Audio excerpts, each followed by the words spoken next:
During the Holocaust, German Jewish people were being rounded up and taken to concentration camps where they were being killed or worked with no pay. During this time, Jewish people and people who did not fit the superior race ideals, their only escape was to flee or immigrate.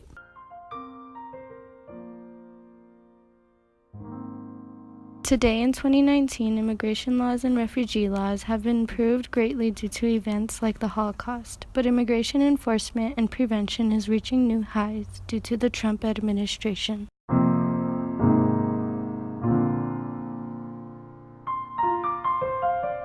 What's your name and your profession? My name is Noel Pugash, and I'm professor at UNM, Professor Emeritus, but I come back and I teach a course a year now. How many immigrant-related laws were created in the U.S. during the Holocaust? I don't think there were any new laws. The question was the enforcement and interpretation of existing laws. Okay. So, the basic laws were passed in 1924, as you may know. Mm-hmm. Okay. And that said quotas on immigrants. It was not directed just at Jews. It was really directed against Europeans from Southern Europe, Eastern Europe. So it was anti-Italian in a way, anti-Greek, anti-Polish, anti-Russian, and so forth. Okay. All right. And because the people in power who passed the legislation and the like wanted to keep the American population basically as an Anglo-British population, all right, and not have it reduced in proportion with the influx of all these people from Southern and Eastern Europe. Yeah. There was one act in 1921 too, the Johnson Act, I think, and that also it didn't set rigid quotas, but also try to limit immigration. Well, 30% of funding towards laws created since 2016 have been related to immigration. They're designed to enforce the laws. They are designed to strengthen, beef up the Border Patrol and immigration officials who have to inspect the papers and the claims of people, wanting asylum, and to question them and so forth.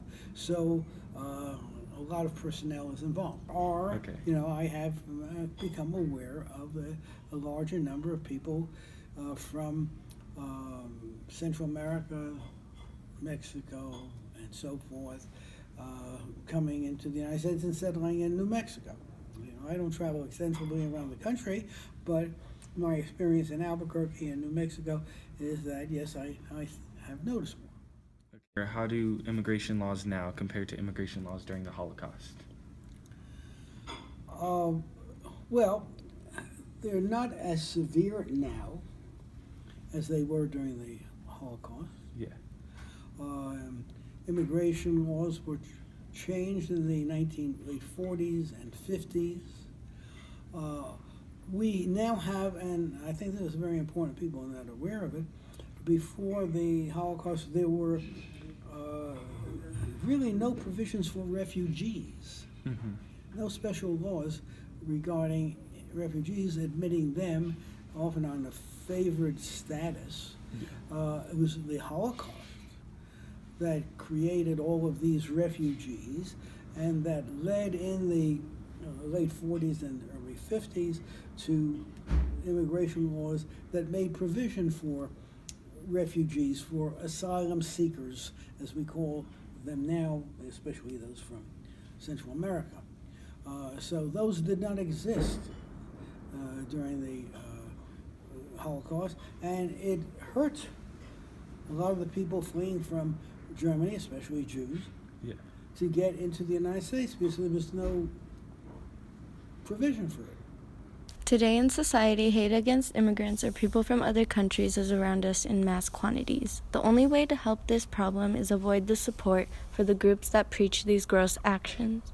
Another way to show support is by helping groups such as the Immigration Advocates Network and other associations like this.